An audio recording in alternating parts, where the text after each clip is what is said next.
Arc length. The length S of the arc intercepted on a circle of radius r by a central angle of measure theta radians is given by the product of the radius and the radian measure of the angle. Basically what they're talking about is this. Okay, if you see this picture over here, the arc length is the pizza crust. This looks like a piece of pizza. Arc length S is the length of that pizza crust. And they give you a formula here, S equals R theta. Now it's important to notice for these formulas that I'm about to give you that theta must be in radians. And if you're not in radians, you're going to have to convert it to radians. Okay? So S equals R theta, that's talking about the arc length, that's talking about the pizza crust. Now area, okay, area is like the area of the pizza. Area of a sector of a circle of radius r and central angle theta. Okay. We're finding the area of that piece, and that's 1/2 r squared theta. Now again, theta must be in radians, so that's going to cause problems for some of you because you're not going to pay attention, you're going to get on autopilot, you're going to plug in, but you have to be in radians. And so what you can do here is, if you have degrees,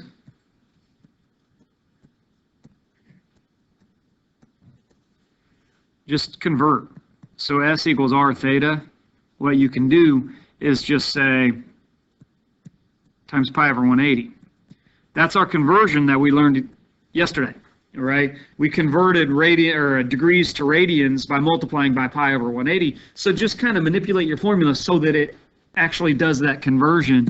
And likewise, if you look at the other formula, A equals 1/2 r squared theta, just go ahead and convert to radians. So I'm making it, it looks like there's 4 formulas, but there's really only 2. Example 3a, a circle has a radius 18.20 centimeters. Find the length of the arc intercepted by a central angle with measure 3 pi over 8 radians. I don't suppose you need to draw a picture here, but it doesn't hurt. So you've got a circle with radius 18.2 centimeters. And then the angle, theta, I'm just going to write theta there, is 3 pi over 8 radians. And we want to know the length of the arc intercepted by that angle. So we're talking about the pizza crust right here. S equals R theta. So this is very straightforward because we are in radians here. We're going to take 18.2 centimeters times 3 pi over 8 radians. Now remember, my general rule is if it's giving you a decimal, then you can give me a decimal. Okay, so just type it in.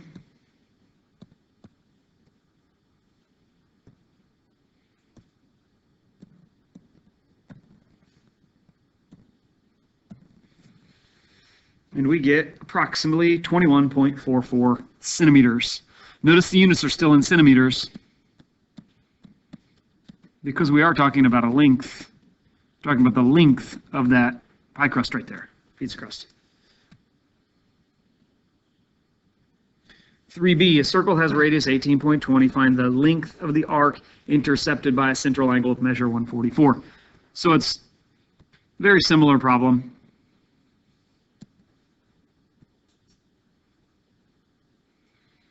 Still got a radius of 18.2.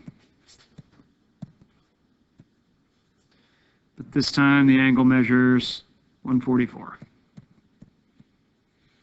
Okay, we're still finding that arc length, so we're still finding that pizza crust. S equals R theta, but this time it's different because they give it to us in degrees, and you've got to pay attention to that. So it's 18.2 centimeters times 144 times pi over 180. So we'll just go ahead and do that conversion. You don't have to convert it within the formula, but you have to be able to convert that. So it's just a calculator question. 18.2 times 144 pi over 180 gives me about 45.74 centimeters.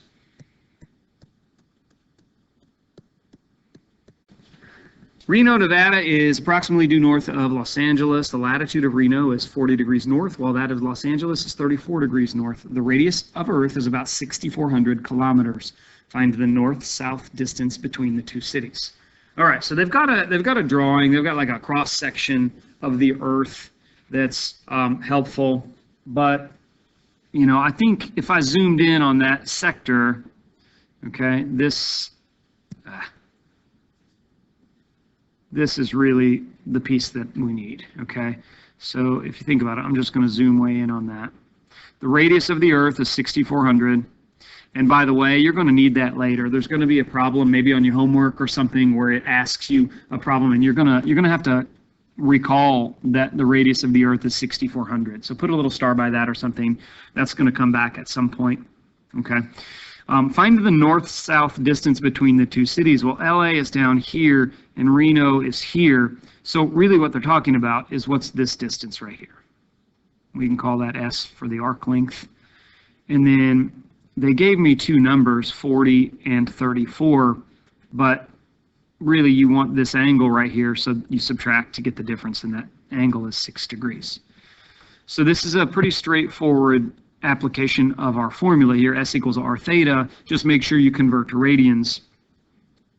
We're going to have 6,400 kilometers times 6 degrees times pi over 180.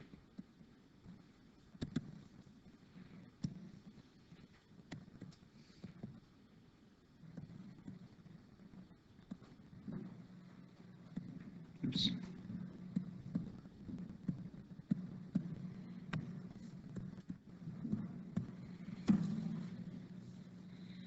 Get about 670.2 kilometers.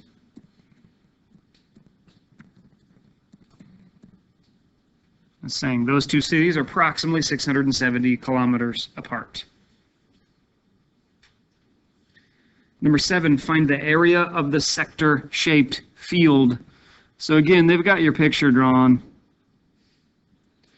And this time they don't want S, they want A, they want the area. So we got a different formula for that one. A equals 1/2 R squared theta.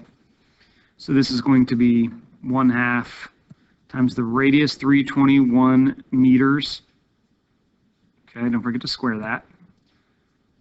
Times 15 degrees. Now do not forget to convert to radians.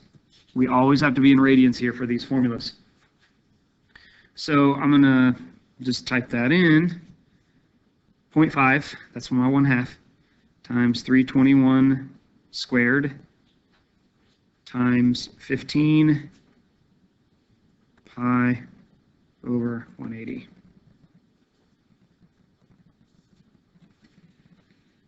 Get about 13,488 square meters.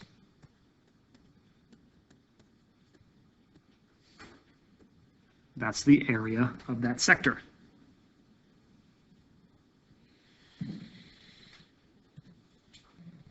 Next problem, number 5. A rope is being wound around a drum with radius 0.8725 feet. How much rope will be wound around the drum if the drum is rotated through an angle of 39.72 degrees? All right, so this one's kind of hard to visualize.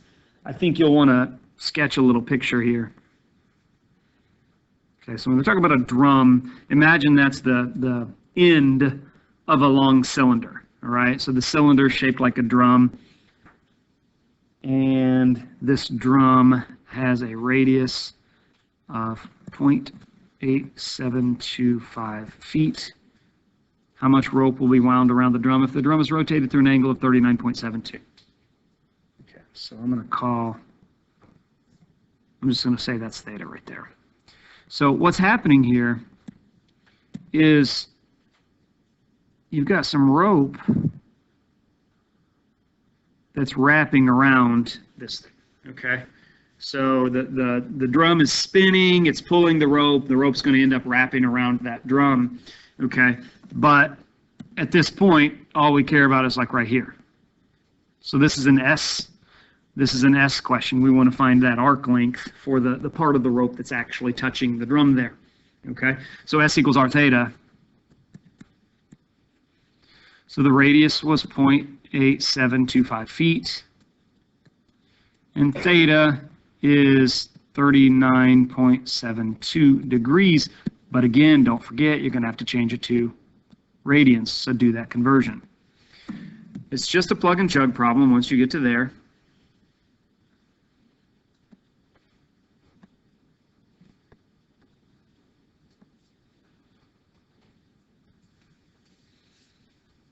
You get 0.6 feet, basically. 0.6 feet.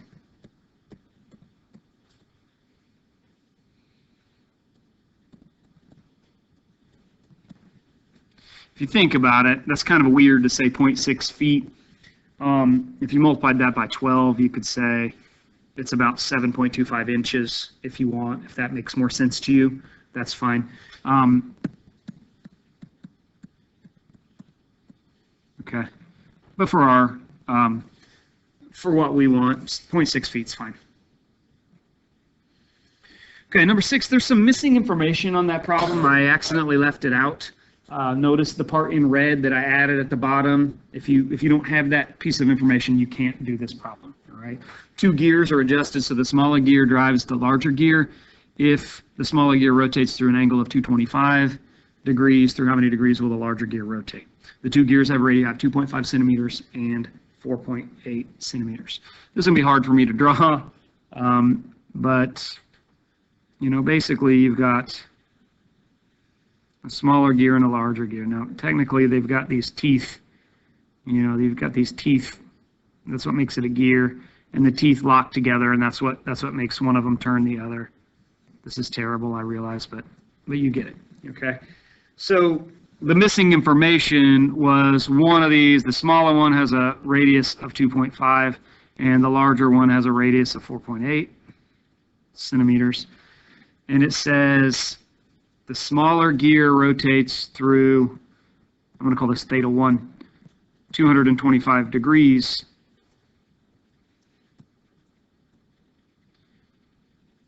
Basically, we want to know through how many degrees the second one rotates. Okay, so I'm going to call that theta 2. Now, how this works, okay, you got to imagine the smaller gear spinning around in a circle and the teeth locking together and that forcing the larger gear to spin as well. But what ends up happening is this, okay, you know, this smaller one is rotating around, and it rotates around like 225 degrees or so, okay? So at the same time, that's causing the larger one to rotate, okay? Now the larger one won't rotate through 225 degrees because it's bigger, all right? But what happens is whatever this arc length is, S, I'm gonna call it S1, is going to be the exact same thing for the larger one, S2. So S1 is going to equal S2 for the 2 gears. The two arc lengths would be equal. And so if you think about our formulas, we could say R1 theta 1 equals R2 theta 2. Okay? So R1 is 2.5 and theta 1 is 225. Okay? Now, keep in mind, we have to multiply by pi over 180 to make these to make this into radians. So then the second one, 4.8 times whatever that theta is times pi over 180 to get that conversion as well. Now, what happens in this problem that makes this kind of nice is because there's a pi over 180 on both sides, that cancels out, and you can kind of just ignore that in this problem. Okay, so we have a pretty easy equation to solve because it's 225 times 2.5 equals 4.8 times theta, basically. So in order to solve, we're just going to divide by 4.8. You can have 2.5 times 225 divided by 4.8, and you get about 117 degrees. Theta 2 is 117.2 degrees, approximately. Let's say approximately. 117.2 degrees.